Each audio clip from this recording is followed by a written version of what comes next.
I'm Beth Deloria, and I am a marathon runner running with a little bit of a challenge in that I have foot drop, which is paralysis of my ankle, inability to lift it. And I'm here with Dr. Carl Fields today, who has been instrumental in helping me get as close to a normal running gait as I had before I had my injuries. And so today we're going to be talking about the considerations that Dr. Fields took in figuring out how to get me back up and running with the brace. So with that, we are using Allard's products, and a little bit about these products. They make 3 different types. It's a dynamic response AFO. There's a very flexible version called the Ypsilon to consider. There was the medium flexibility and support version called the ToeOFF, and then the very supportive, a little bit more rigid version called the Blue Rocker. So these were the 3 options that we had when figuring out what was going to work best for me. So what did you take into consideration? Well, the first thing we had to do a good evaluation to see, one, what was your medical condition? How weak was that foot? Did you have any push off to start with? So that's going to determine the amount of support and sort of function you need from the brace. Secondly, was your weight and size. I mean, is there anything about you that would require you to have some unique sort of changes to your support that you need, not only the brace, but other things that we might try. Third was things like your leg length. Were they absolutely equal? Did that require some difference in brace? Fourth was strength. Did you have enough strength to have normal stability in one type of brace versus another? And someone with very, very profound weakness that went above the ankle or foot might require a different type of brace than you would. But our goal in all this was to make sure you ran with as normal a form as we possibly could. So really what I'm looking at, I want that left leg, this brace, to look just like the right leg when you're with your running form. So in regards to the 3 options that we tried, how did you settle on the one that I'm using, which is the ToeOFF? Well, your normal gait, and I could estimate this pretty much by seeing how you really strike with your right leg and right foot. It's more on the forefoot, more to the outside of the forefoot, pretty high push off. So you get a pretty good lift when you're running. You're not a heel striker or anything like that. So when we first went to the most flexible of the braces, the Ypsilon, you were actually getting a little bit too much spring in that leg. So it was giving you too much hip flexion. Yeah, and I remember not only that, but the strut was so flexible, it was pressing into my shin, and that made for a very uncomfortable run. So that was probably showing that you were getting too much motion in this area. When we went to kind of the medium flexibility brace, the ToeOFF, you know, right away, I mean, in your walking gait, I couldn't tell a difference. And then when we put you in your running gait, we did have to make some adjustments, but it looked like the form was pretty close to normal. And then as far as the Blue Rocker, the most supportive of the braces, I just didn't think at your size and weight that you were going to really flex this the way you need to have it function normally. Correct, and for me, I feel like as a runner, you want as much flexibility and mobility as possible, freedom of motion, and this one actually was a little bit too much control for me. And that's a good point, because we were looking at you as a runner, whereas if I were looking at a walker or someone who's working a job all the time, my goals might be a little bit different. Correct. So then once we figured out the brace, what's the next thing we do?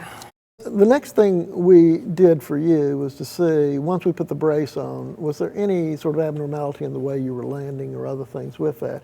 And we noticed some changes. I mean, there was a little bit of a leg length difference. You had learned to compensate by really lifting this hip too high on the affected side. And you had some weakness that was very specific to that hip area. So one, we had to make some adjustments for that leg length inequality, and also an adjustment for your foot placement on that left side, because the weakness actually had you landing even too much to the outside of that. So we did some orthotic adjustments in your shoes to try to neutralize that. Right, I do remember that I had specific pain as my foot was rolling to the strut, and I was having knee and hip pain that I was very concerned about if I was going to be able to go forward with running.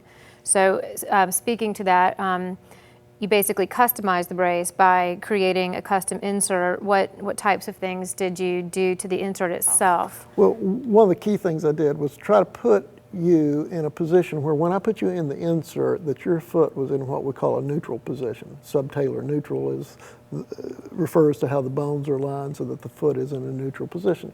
So we customized that insert so that it puts you in a neutral position. Because you land in supination, that meant we had to do some medial, what we call posting or cushioning for that. We added just a little bit of a lift to that so that it would equalize the leg length difference. And then as far as, I remember I tried it, came back to you, and I was still having a little bit of an issue maybe with some shin pressure, and I think you adjusted where the brace was in the shoe. And that's the other point is, when we make an orthotic for you, you may actually, to make it fit comfortably with the brace, you might have even had to go up a half size in shoe. A lot of people do, or make some adjustment that way, or go to a slightly different type of shoe. So when we found one that would fit so that the shoe did not push the position of the strut in the wrong place, and that we adjusted the position where it's sitting in the shoe, also with the orthotic comfortably fitting in the shoe, then we could get it to where it wasn't putting too much pressure on you.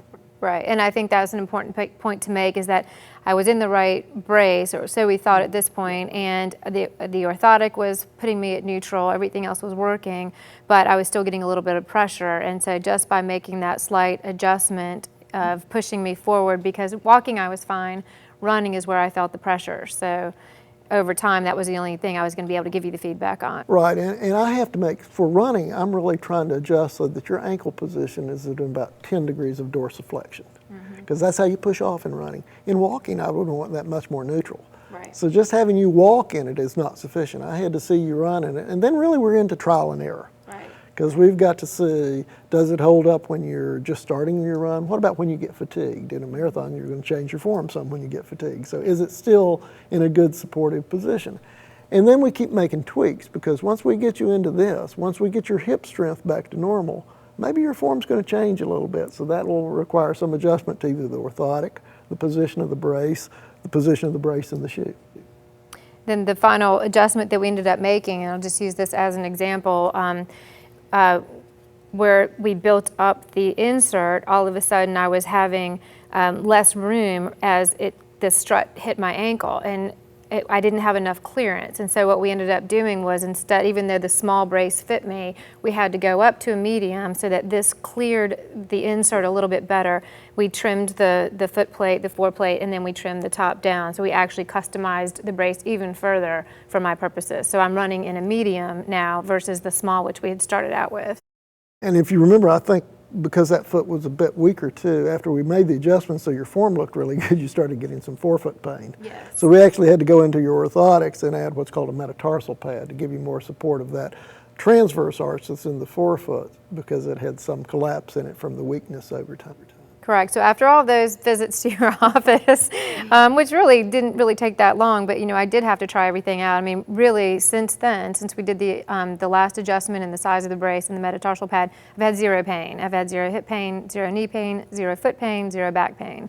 So whatever we're doing, it's working, which brings me a little bit to the technology of the brace itself, the science behind it. What have you noticed about that, and why it seems to be working so well for me? Well, this is really, really a great advance for someone like myself who works with people who are trying to overcome some sort of weakness in one extremity or other, a foot drop like you have.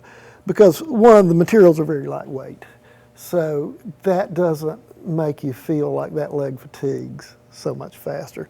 Two, the way the materials flex, your push off, and I mean, we videoed you and showed your videos at different things.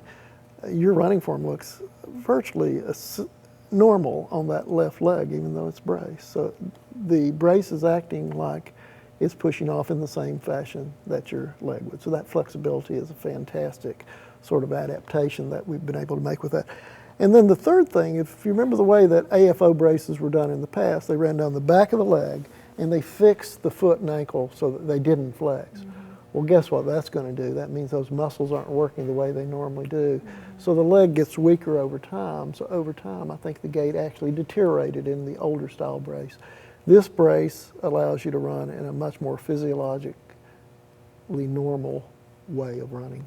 Right, and just in case in point is I was in the old one, as you knew, for 2 years, and I was not successfully running, and so when I switched to this one, it was great. So as far as after you did the fitting and you spoke a little bit about my imbalances, I remember you gave me a lot of exercises that were important for me to do. You talked about strength and flexibility.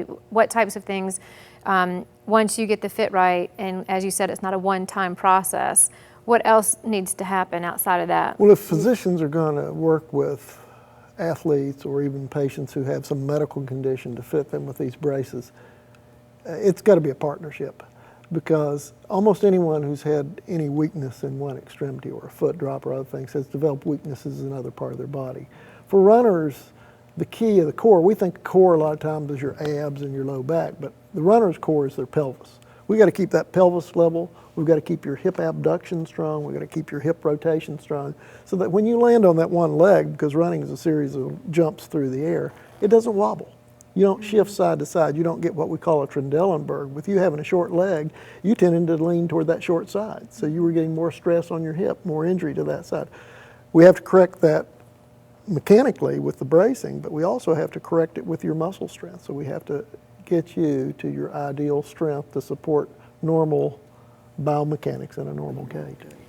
And so that brings me sort of in conclusion, you've got me successfully up and running 22 half marathons this year without injury, without pain. What does that mean? If we can do that for somebody at my level of activity, and all the partnership you say between your patients and with what you're giving them in technology, what does that mean for people that are not athletes, your other patients? Well, the approach to bracing is going to be different. For a lot of people, I want to get them to where they can walk with the most normal gait possible. Now, what we know of the science is that if your biomechanics are good, if your gait is more normal, you're using less energy to do the same amount of work. So you're going to go through that day not as fatigued. You're going to feel like you can do more. You're going to have less pain with these things. So the science does support that type of activity. I was thinking of the last person I braced, and this has weakness not just at the foot, but starting from the hip all the way down their leg. So that's a little different brace. We use the more stable of the braces. I used a blue rocker on that person because it gave them more stability, but we may even have to adjust it to incorporate some of the upper leg. And what's my goal? My goal is so that person can walk, stand comfortably all through the day and do all the activities of daily living that they would normally do, and not feel that they are burdened a lot more than the average person would be. So it's a matter of just restoring a quality of life. For me, it was running, but for the rest of your patients, the gamut probably. Well, quality of life for you, we wanted to get you down to where you weren't getting injured very often and able to run. You're running a lot. And surprisingly, a lot less injuries than the average runner would have, even though you're running with a foot drop.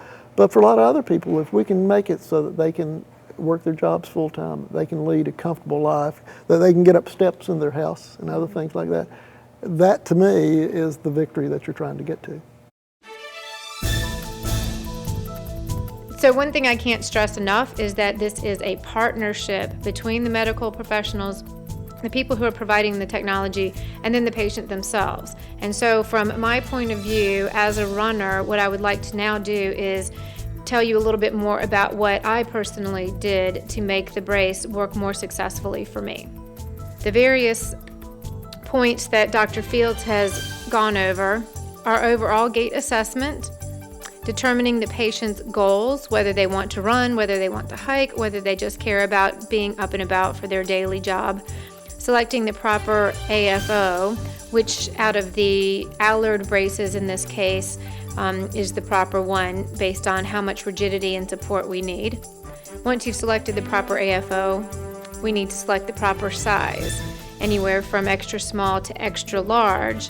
Again, these are customizable, so you could size up and trim down, which is what we did in my case.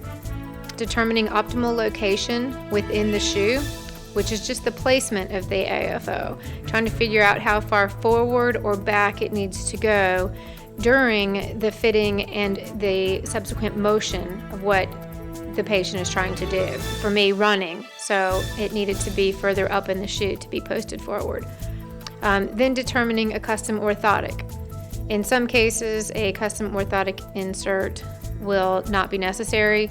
In many cases, though, it's absolutely critical in making sure that the stressors are taken off the critical points of the brace where the strut meets the foot plate. Also just balancing the patients. And then finally, the medical professional's consideration to look at would be accounting for any strength or flexibility imbalances within the patient. So that pretty much sums up what Dr. Fields has talked about, which brings us to the patient's considerations. In my case, which is really what I can only talk about, it's proper running form, because that's what I was asking my ToeOFF to do, is help me run. So in that sense, learning what proper running form is by a qualified professional, which is education, learning about it, and then doing stride work drills and exercises in order to train your body to do this. Then there are strength and flexibility corrections based on what Dr. Fields told me. I had several imbalances, and both in strength and in the level of flexibility I had. So he gave me lists of exercises that I need to do regularly, and that is a very, very important component of being able to successfully run with a ToeOFF or a dynamic response AFO. And then the third thing that the patient has to do is provide detailed feedback throughout the entire training process. As you get stronger and more comfortable using the brace, your muscle capabilities will change, your flexibility hopefully will change for the better, your form will get tweaked and become more in line with what is proper running form, and with all of those little changes, you're going to notice changes in how the AFO fits you. And so that is a partnership between the medical professional and the patient that is also a very key component in the process. So that brings me to what proper running form is, and this slide shows you the ideal proper running form where you have a straight upper body, you're leaned slightly forward, but most all of your center of gravity is centered over your knee upon foot strike. And in foot strike, you should actually be landing more on the forefoot to midfoot, never on the heel. And here's a side-by-side comparison of what efficient or proper running form is versus the inefficient running form. And you can see with the runner on the left, the weight is centered over his knees, hips, and torso. He is striking fore-to-mid-foot, which eases the stress not only on the joints, but would also ease the stress on an AFO were he wearing one. And then the compact motion conserves energy for whether you're running shorter distances or longer distances. It's going to inevitably make you a more efficient, faster runner. With the heel strike, you can see it causes a chain of stress starting at the ankle to the knee to the hip, and this causes a lot of instability, both left and right motion, and lost energy. So once you've taken into consideration the medical professional's initial take, and then you work on as a patient, you work on what you need to do as far as correcting imbalances, there are some other considerations that come into play, and these I've learned from talking to a lot of other people who are getting back up with the help of these dynamic AFOs.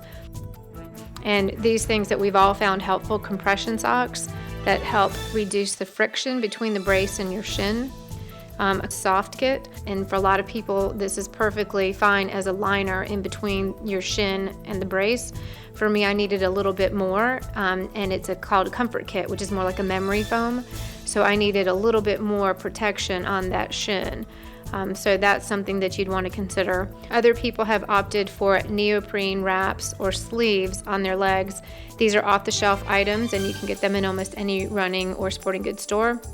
Other relief that people have found from any type of friction or pain on the shin has been topical pain relief gel.